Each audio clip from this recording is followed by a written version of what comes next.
this week we received a fantastic surprise in the mail, a note from a fan named Vince Patton. That would be Vincent W. Patton III, the retired Master Chief Petty Officer of the United States Coast Guard.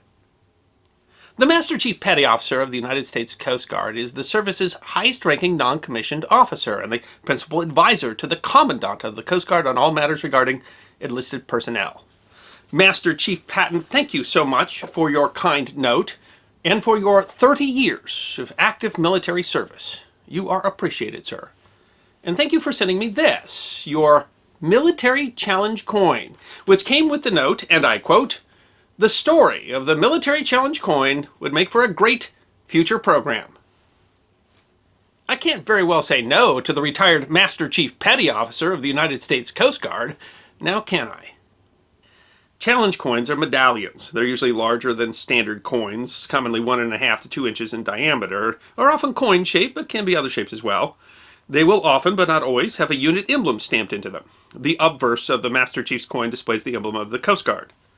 Challenge coins are commonly used in the U.S. military, and somewhat less so in other militaries, and have made their way into the civilian world as well. Sometimes they're used as a form of recognition. For example, United States Air Force enlisted airmen are given the Airman's Coin upon completion of basic military training at Lackland Air Force Base in Texas. After the award of the coin, the individual is no longer referred to as a trainee, but as airman. They can also be used to represent membership in a particular unit, to recognize events like unit anniversaries, changes of command, or visits by dignitaries. Senior officials often create a unique challenge coin that can be used as a form of recognition for accomplishments. Challenge coins are often seen as tools for improving morale, can be highly prized, although not so much that you can't find examples pretty commonly for sale on eBay.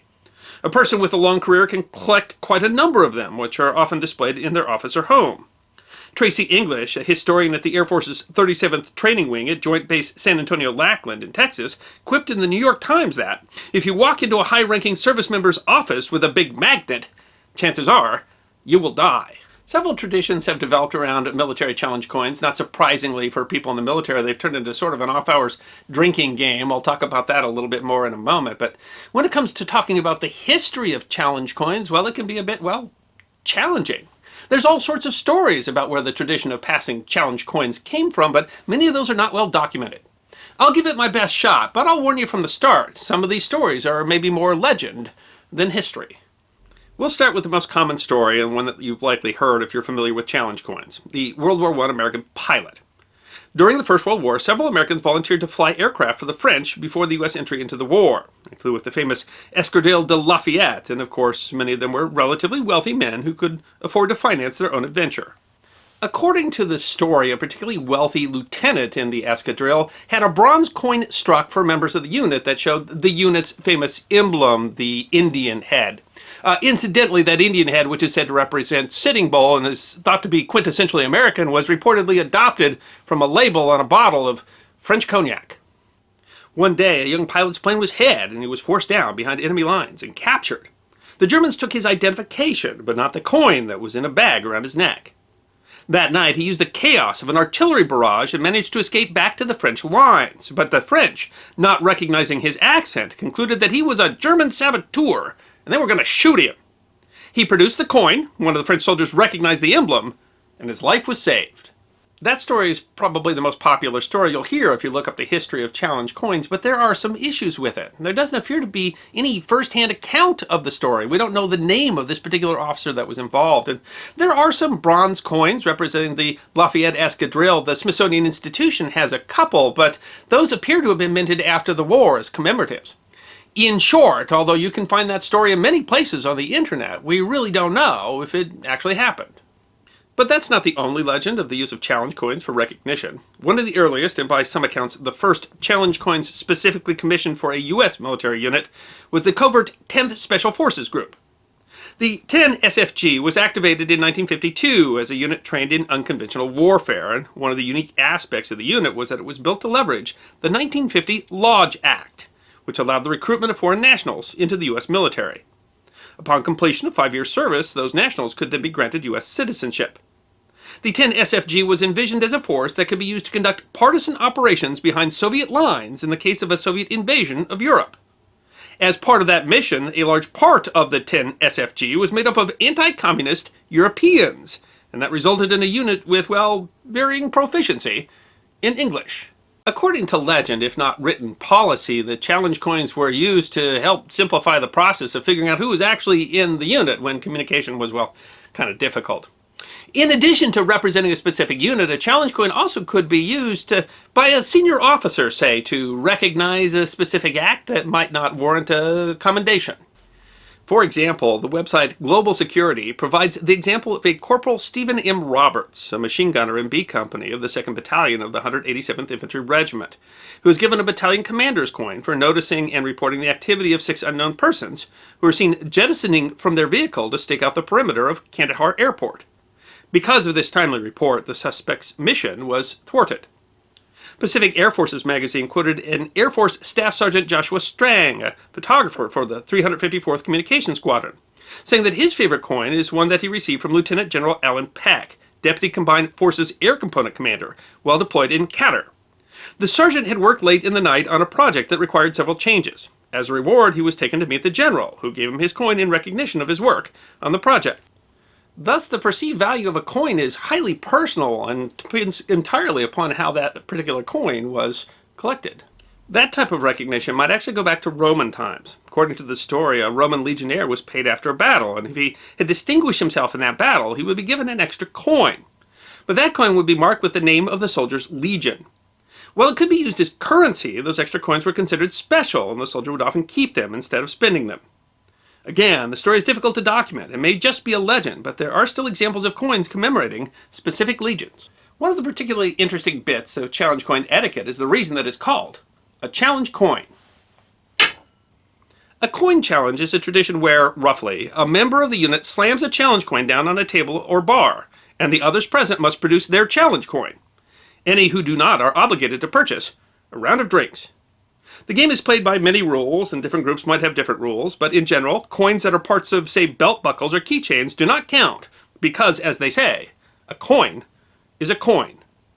The tradition has led to many deformed wallets, as service members feel compelled to keep a coin on them at all times. This particular tradition is said to go back to immediately after World War II, when soldiers stationed in Germany would do pfennig checks. The pfennig was the smallest coin in German currency. American soldiers would call for a pfennig check at a bar, and every soldier then had to slam their coin onto the bar. The person who did not have a coin, or who was the last to present theirs, had to buy everyone's first round of drinks. The tradition was also observed in Vietnam with the bullet check. The tradition was similar, but the soldiers would be expected to slam down a bullet from their favorite weapon. The soldier would always carry the bullet on his person, as the last guarantee to deny the enemy his personal capture. By legend, the tradition grew out of hand as soldiers started producing things like large mortar shells or rockets, and challenge coins came to be used as a safer alternative. Coins today might be presented as part of a handshake, with the coin hidden in the palm of the hand. There's a legend that the tradition might have been related to the Second Anglo-Boer War. The war included many irregular troops, who were often not eligible for British awards. Sometimes their award would go to a commanding officer, and passing the award via a handshake was a covert way of passing the medal to the person who was not otherwise eligible. By some accounts, this would be done by a soldier who stole the award from an officer that they think did not deserve it, to pass on to one of the irregulars who did. Today, challenge coins are made for many government officials who give them out as frequently as they might give out business cards. One of the most obvious examples of a commander's coin is the U.S. President. Every U.S. Commander-in-Chief since Bill Clinton has had their own challenge coin. They give them out by their own standard. According to the New York Times, George W. Bush was said to largely reserve his for wounded returning from the wars in Iraq and Afghanistan, while Barack Obama gave them out fairly often, most notably to soldiers that manned the stairs on Air Force One. Bill Clinton was so proud of the collection of coins given to him that his display made it into his official portrait in the White House. His collection is on display at the Clinton Library.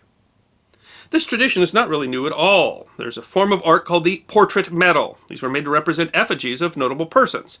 The art form goes back to Roman times, but was popular during the Renaissance and saw a resurgence in the Victorian era.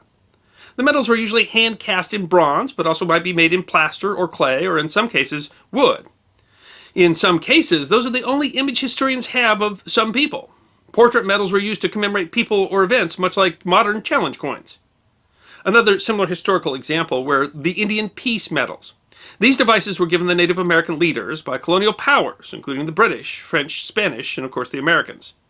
Medals could be similar to a challenge coin, but were often larger, up to 6 inches around, and commonly had a hole in them to be worn on a ribbon or string. They represented promises of goods for trade or commemorated treaties as a commitment to peace. They were highly prized and were said to connect the person receiving the medal spiritually with the person depicted on the medal. Starting with Thomas Jefferson, the medals were cast in the image of the U.S. president. They became so important to the process of negotiation that in 1829 the Commission of Indian Affairs said that, without medals, any plan of operating among the Indians, be what it may, is essentially enfeebled. However, they were not universally respected. Chief Black Hawk of the Sauk people did not trust the word of the U.S. government represented by the medal. He commented on a tour of a U.S. mint where U.S. money and peace medals were minted that both were very handsome and both were unreliable. Another place that developed a tradition of challenge coins was in covert operations. For example, the 1st Special Operations Group, Airborne, in the Vietnam War had a coin struck that could then be given out to soldiers who participated in missions for which formal recognition was discouraged. The coins thus became common for use with the U.S. Central Intelligence Agency, which produced coins that included cryptic messages commemorating otherwise unacknowledged covert operations. Joe Wallace, who has a shop specializing in such coins, was quoted in Stars and Stripes magazine. Because of the business I'm in now, I get to talk to people I'd never get to talk to. They're so proud of what they did, you feel it in them, he noted. As an example, a coin issued by the Mexico City station showing 8 menacing skulls. The number of skulls represents something, Wallace said, but I can only tell you off the record. Challenge coins in the U.S. military is a tradition that has grown widely since the Gulf War, and the use of challenge coins is carried over to other nations like Canada, Australia, and the UK, largely driven by the U.S. tradition. Coins are often given to cooperating units. These coins belong to Air Force Airman First Class Saeed Shnawa. Shnawa received coins and letters of commendation for working as a translator for the U.S. and coalition forces during Operation Iraqi Freedom. He then immigrated to the United States and joined the United States Air Force, earning his own Airman's coin. There is another tradition with challenge coins, where a person who has just been commissioned as an officer will give a personal coin to the first enlisted person who salutes them. The tradition states that the first salute is bought with the coin, and all others thereafter have to be earned. And if you're wondering who's paying for all of these challenge coins, many of them are paid for with taxpayer dollars. They come out of department budgets for things like morale. Former Secretary of Defense Jim Mattis was famous for saying that he didn't have personal challenge coins made because he was saving the money for bombs. The use of challenge coins is so proliferated in the United States military that now they're sometimes just openly sold in post exchanges, and the line between a challenge coin and a commemorative coin has blurred. It's almost gotten silly. There were special edition stamped and numbered challenge coins created last January for both the impeachment of President Donald Trump and for his acquittal in that impeachment trial the same month. Some members of the military say that they've so proliferated that the tradition has been cheapened and they don't have the value that they once were. And in fact, it's gone over outside of the military. Now organizations like, say, NASCAR and the NFL and the Boy Scouts and even corporations are producing challenge coins. Heck, we even have a challenge coin for the history guy that we give to members on our Patreon page who give a specific level of donation. But, you know, if you have a challenge coin you'd like to send us, I'd be happy to send you back one of ours so long as our supplies last. I've received 2 for our channel, one from the director of the U.S. Coast Guard Auxiliary Office of Public Affairs and one from Master Chief Patton, as a sincere personal thanks for helping to raise the visibility of the history of the U.S. Coast Guard. Thank you, Master Chief Patton. I will always be honored to share the history of our nation's heroes. And thank you so much for this challenge coin. I will treasure it always. It is part of a long tradition whose history deserves to be remembered. And if you have a favorite memory of challenge coins during your years of service, please feel free to share that in the comments. I hope you enjoyed this episode of The History Guy, short snippets of forgotten history between 10 and 15 minutes long. And if you did enjoy, please go ahead and click that thumbs up button. If you have any questions or comments or suggestions for future episodes, please write those in the comment section. I will be happy to personally respond. Be sure to follow The History Guy on Facebook, Instagram, Twitter, and check out our merchandise on teespring.com. And if you'd like more episodes on forgotten history, all you need to do is subscribe.